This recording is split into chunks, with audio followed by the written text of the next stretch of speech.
So welcome guys in this video. आज की series में हम लोग स्टार्ट करने वाले हैं React.js जो कि जावास्क्रिप्ट की एक लाइब्रेरी है।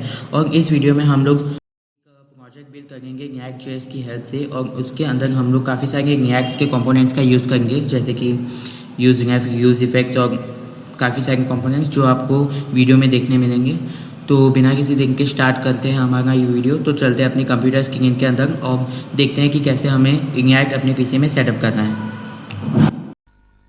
तो गाइज हम यहाँ पे अपनी कंप्यूटर स्क्रीन के अंदर आ चुके हैं। तो अभी हमें React को अपने एक पीसी के अंदर सेटअप करना होगा। उसके लिए हम लोग डाउनलोड करेंगे Node.js डाउनलोड। तो यह हमें nodejs.org की वेबसाइट पे हमें इसका ऑप्शन मिल जाएगा डाउनलोड करने के लिए। तो हम लोग इसे विंडोज़ के लिए डाउनलोड कर लेते हैं, लेकिन एक्चुअली मैंने पहले से ही डाउनलोड करके रखा है अपने फोल्डर में। क्योंकि डाउनलोड के सेक्शन में मेरे यहाँ पर नोड पहले से इंस्टॉल है, और साथ ही साथ आपको VS कोड भी इंस्टॉल करना होगा। अगर आपको HTML CSS और जावास्क्रिप्ट आती है तो आपको ये पता होगा कि VS कोड क्या है, क्यों यूज़ किया जाता है। और नोड इंस्टॉल करने के बाद हम उस पर डबल क्लिक करके ये नेक्स्ट बटन पे क्लिक करके सारी चीज़ें कर सकते हैं। तो यहाँ पे ये मुझे बता रहा है कि मैंने पहले से ही Node.js इंस्टॉल करके रखा है। तो क्या आप चेंज करना चाहते हो उसमें? तो नहीं, मुझे कुछ नहीं करना है इसे। तो फिर आप सिंपली नेक्स्ट पे क्लिक करते जाओगे, ये ऑटोमेटिकली हो जाएगा। फिर उसके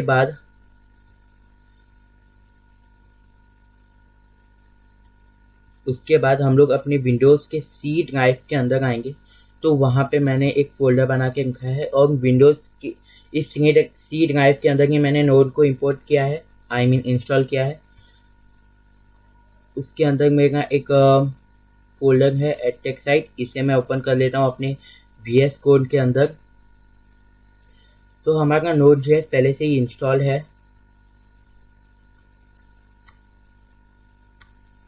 क्या खुल गया सर? ओके, ये क्लोज वाली पहले की फाइल क्लोज करनी मैंने। तो अभी हमें सिंपली टर्मिनल को खोल लेना है, यहाँ से न्यू टर्मिनल। उसके बाद हम लोग अपने React एप्लीकेशन को बनाएंगे। तो हमें लिखना है npx create React app courses page. तो ये एक कमांड है npx, जो हम लोग जब हम लोग ने नोड को इंपोर्ट किया तो ये npx और npm ऑटोमेटिकली इंस्टॉल हो जाते हैं। और ये एक कमांड है create React app, जिससे हम लोग अपनी एप्लीकेशन बना सकते हैं। कोर्सेज पेज उस एप्लीकेशन का नाम है। एंटर कर दिया तो अभी ये स्टार्ट करने लग जाएगा हमारा इंस्टॉलेशन। तो देखोगे तो यहाँ पे स्टार्ट होने लगा है। जब तक ये स्टार्ट होता है तब तक मैं आपको एक इंट्रोडक्शन दे देता हूँ, बेसिक इंट्रोडक्शन थी कि एक React को क्यों यूज़ किया जाता है। तो प्रैक्टिकली अगर आप लोगों को देखना है तो मेरी एक पुरानी वेबसाइट है जो मैंने React से बनाई थी, वो है कॉन्टैक्ट मैनेजर React netlify.app।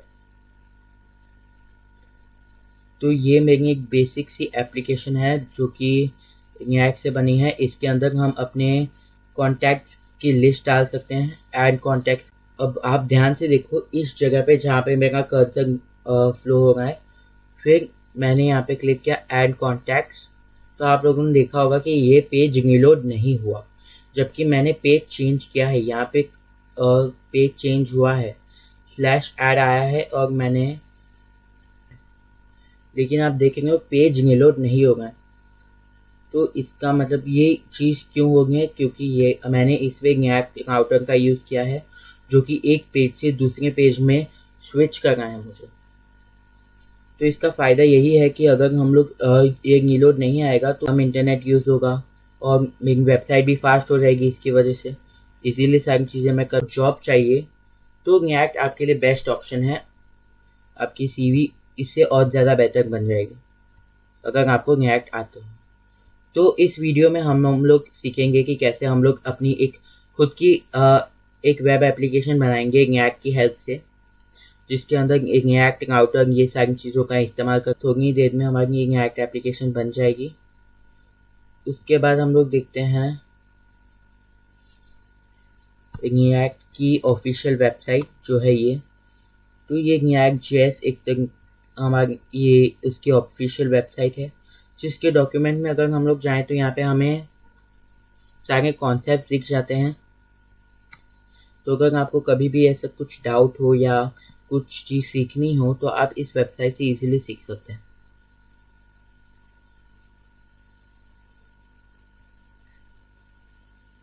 कौन सा बाकी है,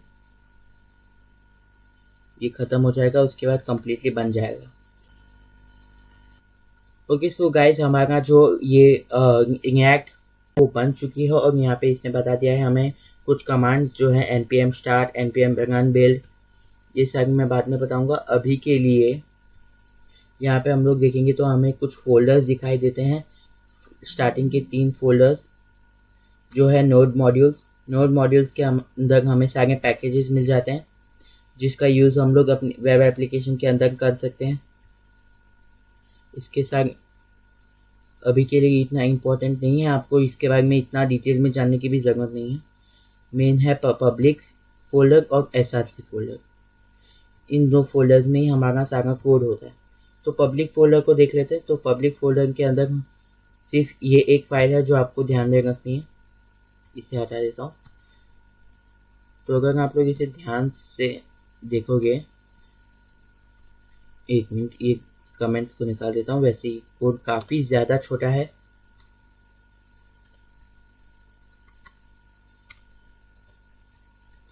तो बस ये इतना सा ही कोड है HTML के अंदर। एक नोट एलिमेंट है बॉडी के अंदर और ये एक नो स्क्रिप्ट, यानी कि कोई स्क्रिप्ट नहीं है, तो ये दिखाई भी नहीं देगा।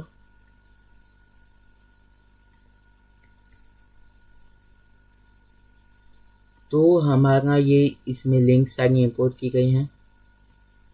अभी के लिए ये सारी चीज़ों को हम लोग निकाल देते हैं और फिर हम देखते हैं ये सारी चीज़ें भी इतनी इम्पोर्टेंट नहीं है अभी के लिए। तो ये सारी फाइल्स को हम लोग डिलीट कर देंगे। हमारे लिए सिर्फ 2 फाइल्स इम्पोर्टेंट है, एक फेविकॉन और index.html। वैसे फेविकॉन भी इतनी इम्पोर्टेंट नहीं है। src में हम लोग देखेंगे तो ये लोगो और ये सारी चीज़ों को निकाल देते हैं।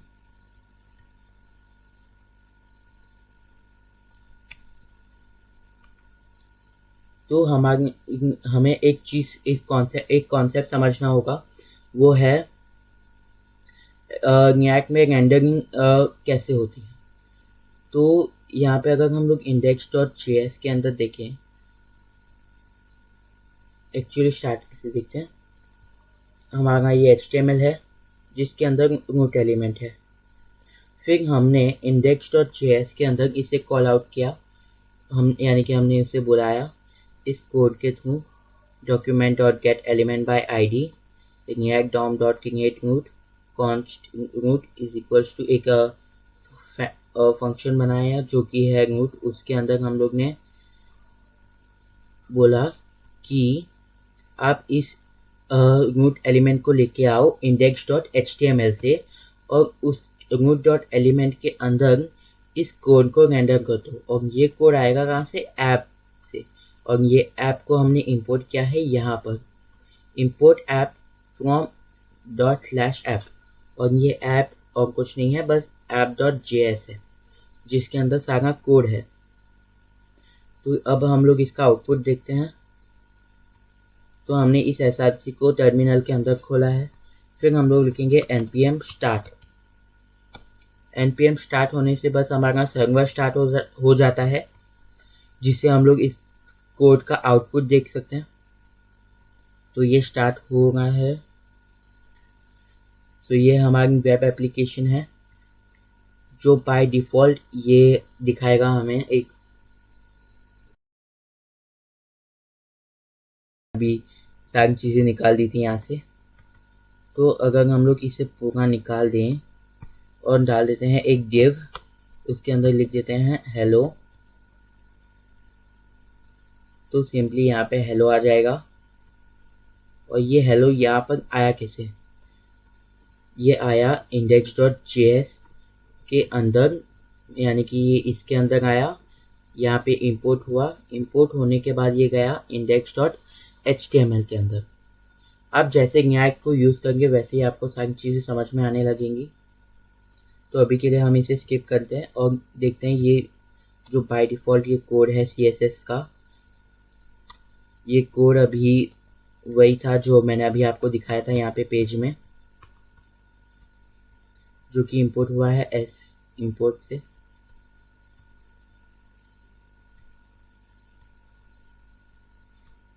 तो अभी इस वीडियो में हम लोग एक वेब एप्लीकेशन बनाने वाले हैं जिसके अंदर हम लोग कुछ कोर्सेज के कार्ड्स बनाएंगे और नेविगेशन बार, जिसके अंदर हम लोग React राउटर का यूज़ करके पेजेस को स्विच करेंगे। एक normal basic front end website होगी वो। तो बिना किसी देर के स्टार्ट करते हैं हम लोग। इसे भी डिलीट कर लेते हैं यहाँ से, इसकी भी ज़रूरत नहीं है। तो हम लोगों ने फाइल्स अननेसेसरी फाइल्स को डिलीट कर दिया है।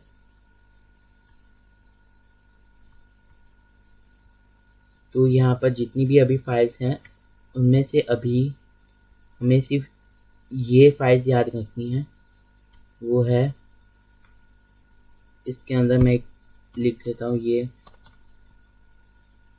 मार्जिन 0, पैडिंग 0 और बॉक्स साइजिंग बॉर्डर बॉक्स। तो ये करना क्या कि ये हमारी मार्जिन और पैडिंग को 0 कर देगा, अननेसेसरी जो मार्जिन और पैडिंग होगी बाय डिफ़ॉल्ट उन्हें निकाल देगा। तो अगर आपको HTML CSS आती है तो आपको ये पता होगा। तो अभी हम लोग सिंपली src फोल्डर के अंदर देखेंगे, उसके अंदर हम लोग एक फोल्डर बनाएंगे, वो है कंपोनेंट्स। उसके अंदर एक और फोल्डर बनाएंगे, वो है हेडर, क्योंकि हमें एक हेडर बनाना है। तो हम लोग लिखेंगे header.js, JSX लिखते हैं। वैसे JS लिखेंगे तो भी फर्क नहीं पड़ेगा, JSX लिखेंगे तो भी फर्क नहीं पड़ेगा, कोई फर्क नहीं है दोनों चीज़ों में। इसके अंदर हम लोग लिखेंगे, एक फाइल बनाएंगे हम लोग, वो फाइल का नाम है header.js। एक मिनट, आई थिंक मैंने Ctrl+Z कर लेता हूँ। फिर उसके बाद हम लोग एक फोल्डर बनाते हैं हेडर का। फिर उसके अंदर हम लोग फाइल बनाएंगे header.js की। अब हम लोग इसके अंदर लिखेंगे, एक मिनट, इससे पहले कि मैं यहाँ पे कुछ कोड लिखूँ तो मैं आपको बताना चाहता हूँ कि आपको कुछ एक्सटेंशन डाउनलोड करने होंगे यहाँ से, जिसके नाम है ES7 React। तो आ जाना चाहिए अब तक ये एक एक्सटेंशन है ES7 ग्राफिल React। एक मिनट, React नेटिव ये नहीं है, ये भी नहीं है, हाँ ये ES7 React Redux स्निपेट्स। एक मिनट, गलती से क्लिक हो गया। तो ये एक एक्सटेंशन आपको इंस्टॉल करना होगा। उसके अलावा कहाँ गए, ये कहाँ, ES7 Redux React native snippets, और उसके साथ ये दोनों एक्सटेंशन आपको डाउनलोड करने होंगे, आई मीन इंस्टॉल करने होंगे। उससे होगा क्या, आप यहाँ पे लिखोगे RAFCE।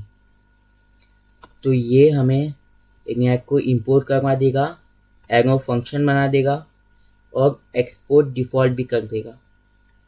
तो एक्सपोर्ट डिफ़ॉल्ट से होता क्या है, बस हमारा जो ये फंक्शन है यानी कि जो कोड है वो बाय डिफ़ॉल्ट एक्सपोर्ट हो जाता है, ताकि हम लोग उसे दूसरी फाइल में इंपोर्ट करवा सकें। तो अब हम लोग यहाँ पे सिंपली ये हेडर लिखा हुआ है, इसे सेव किया और फिर हम इसे app.js के अंदर इंपोर्ट करवा लेते हैं। इंपोर्ट करवाने के लिए हम लोग लिखेंगे import header from ./components/header/ slash header. तो ये हमारा हेडर इंपोर्ट हो चुका है। उसके बाद हम लोग इधर लिखेंगे हेडर।